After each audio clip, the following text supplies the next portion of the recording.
सदाशिवसमारम्भां शङ्कराचार्यमध्यमाम् अस्मदाचार्यपर्यन्तं वन्दे गुरुपरम्पराम्.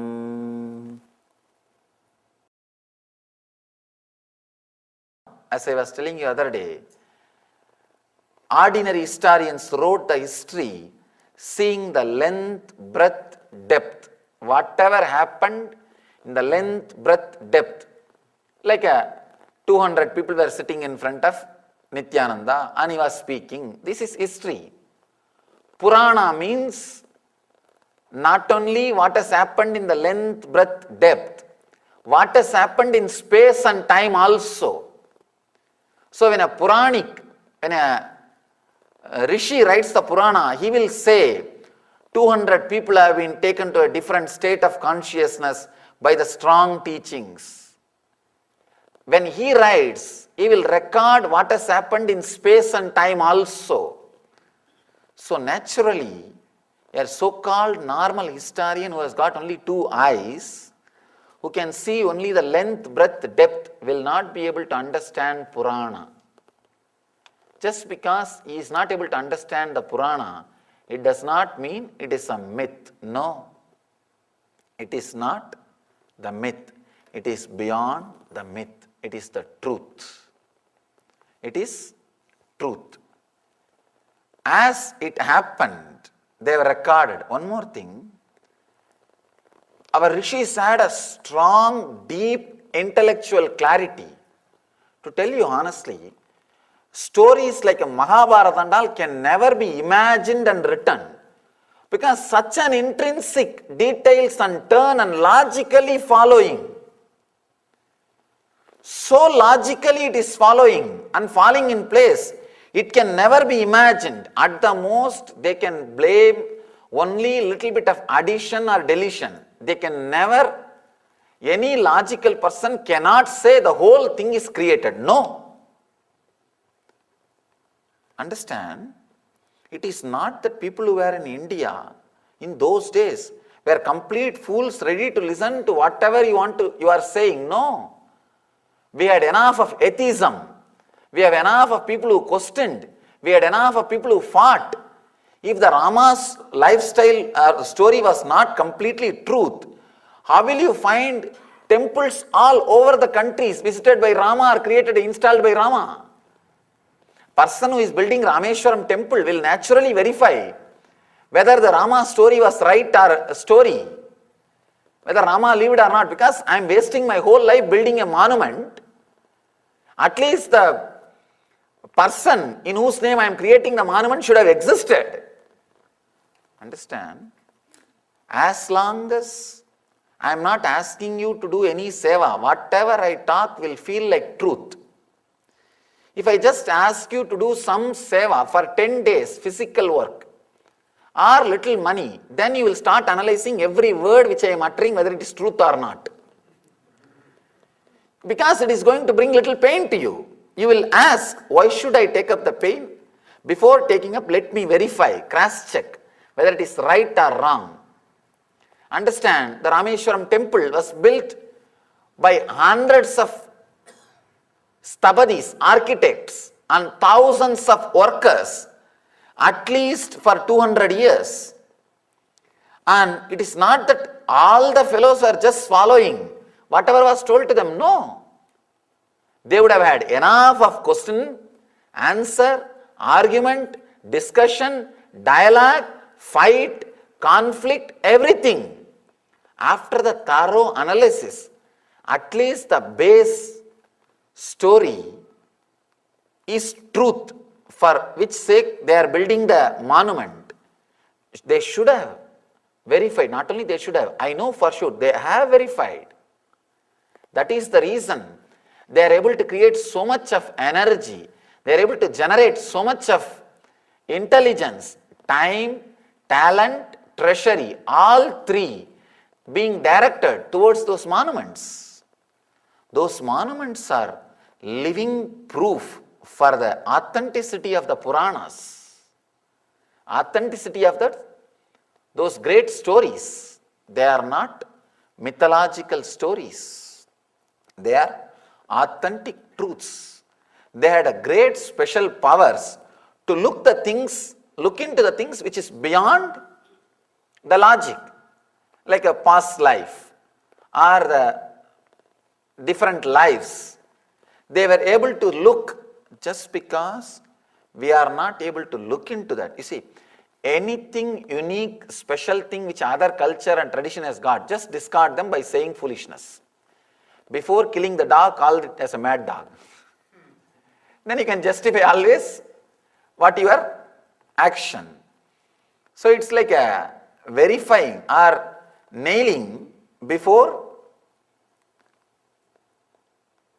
doing what you want to do, inquiring before itself, or abusing before itself, so that it will be easy for you later on.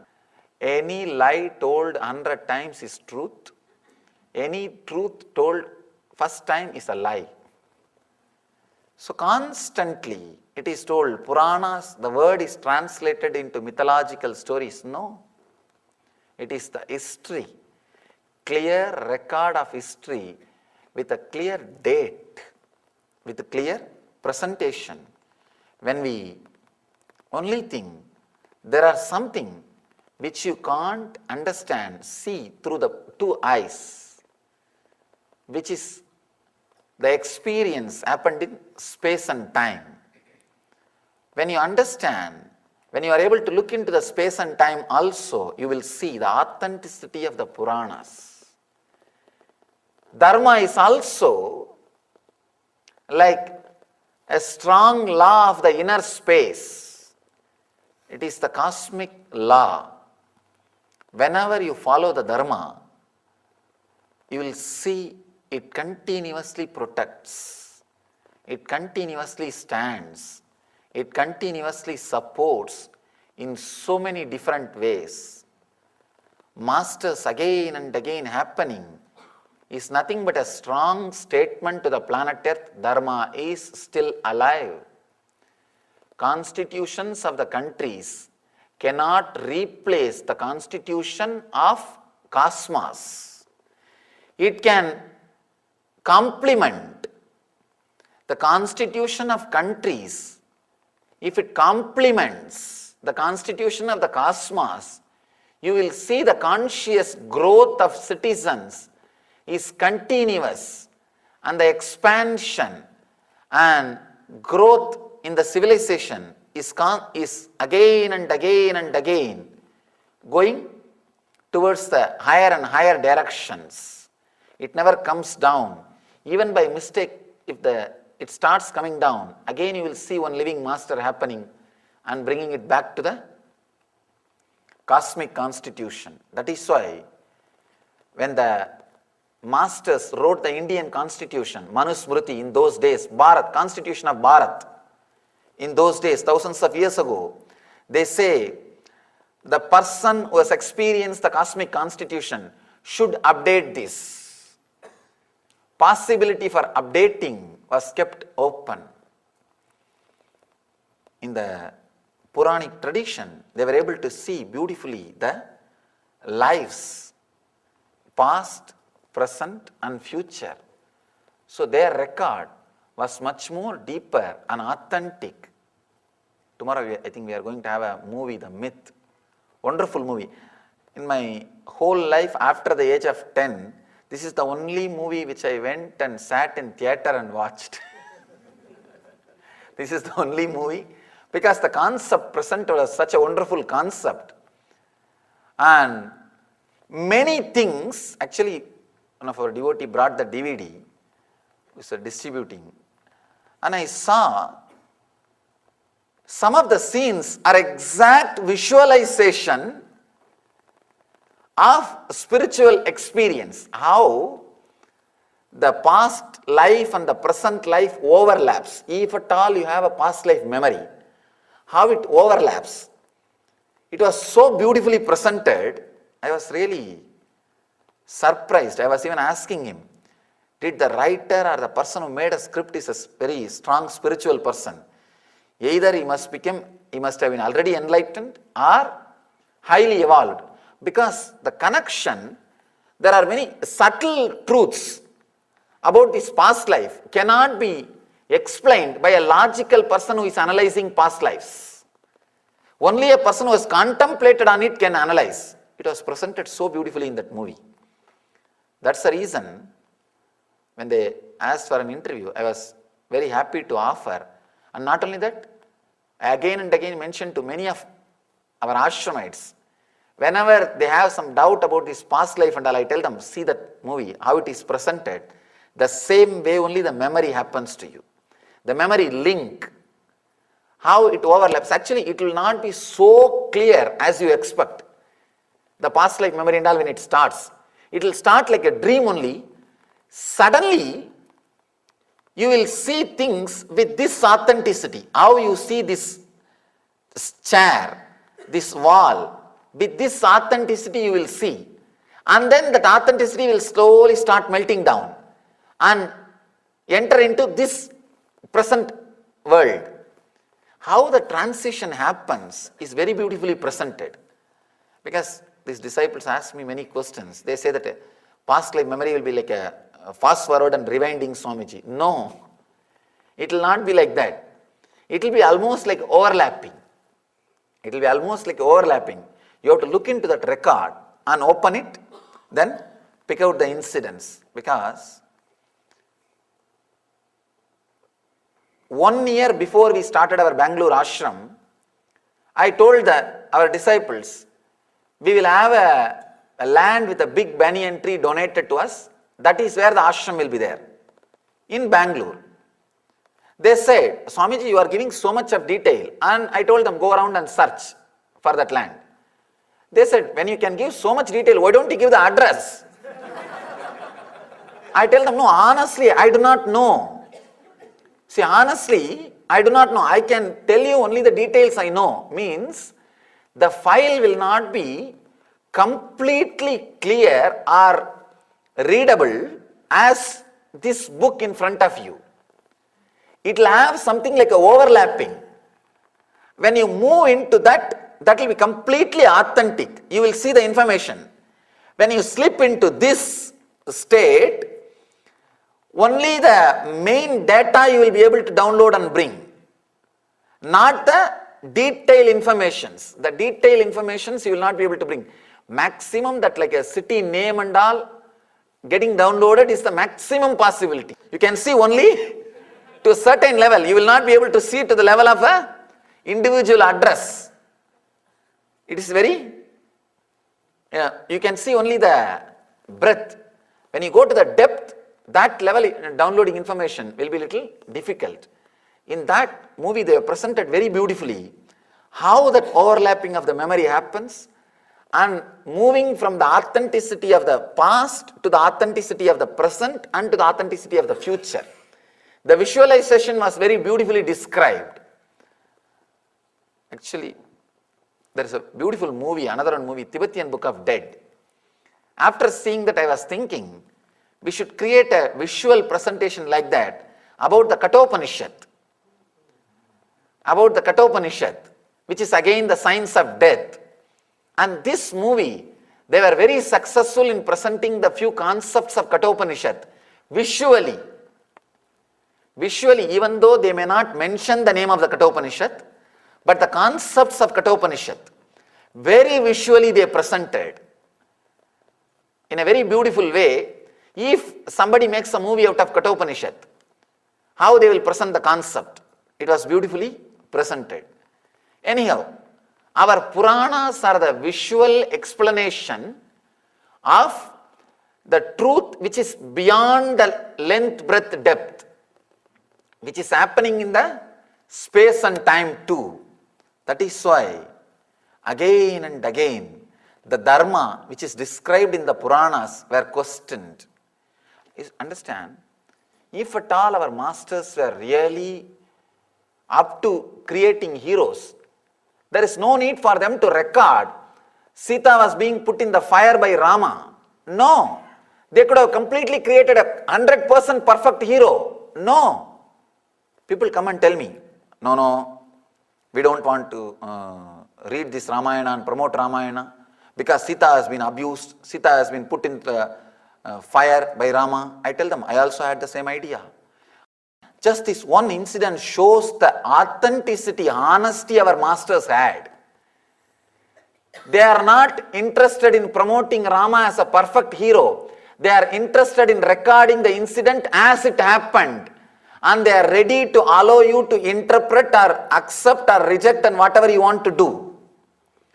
This shows the honesty and authenticity of our masters, not the negative side. We need to look the things in a different way.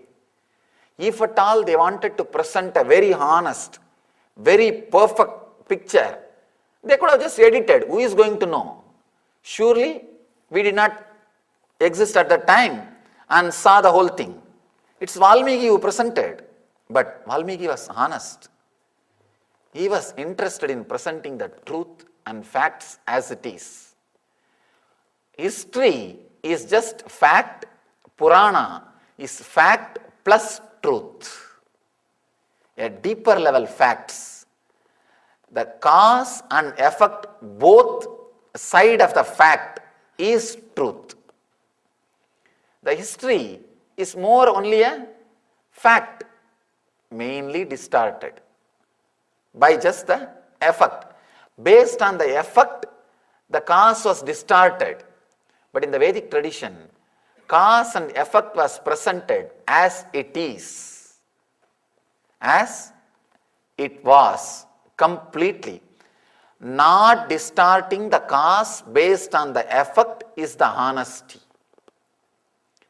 Not distorting the incident based on the later developments. But usually the historians, seeing the later developments and the success of the person, the initial history is reorganized or rewritten and corrected. Here, our Purana stands for Dharma, supports Dharma, and again masters happen and give one strong statement. Still Dharma is alive. Understand?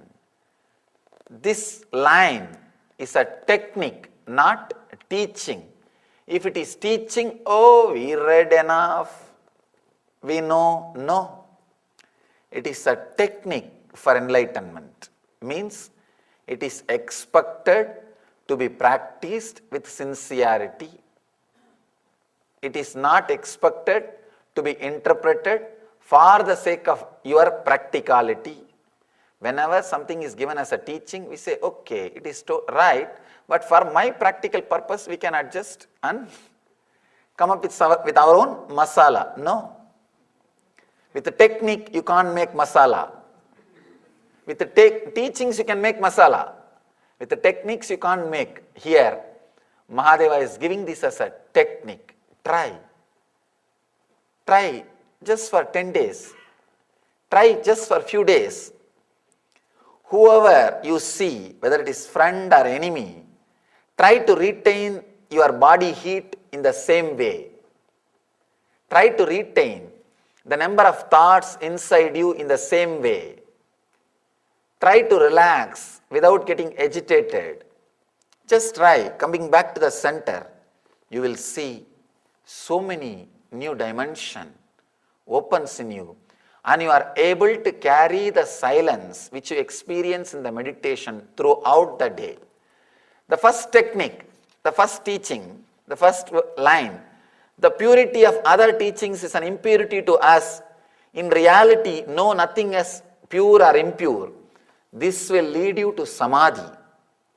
Second line, be the same and be the same to friend as to stranger. In honor and dishonor will lead you to Sagaja Samadhi. First line will give you the glimpse of Mukta, the Mukti state. Second line will give you the glimpse of the Jivan Mukti state, living enlightenment. Having enlightenment is the first step. Living enlightenment is the last step. Living enlightenment is the ultimate step. The second sutra will make you live enlightenment. Let you understand this technique.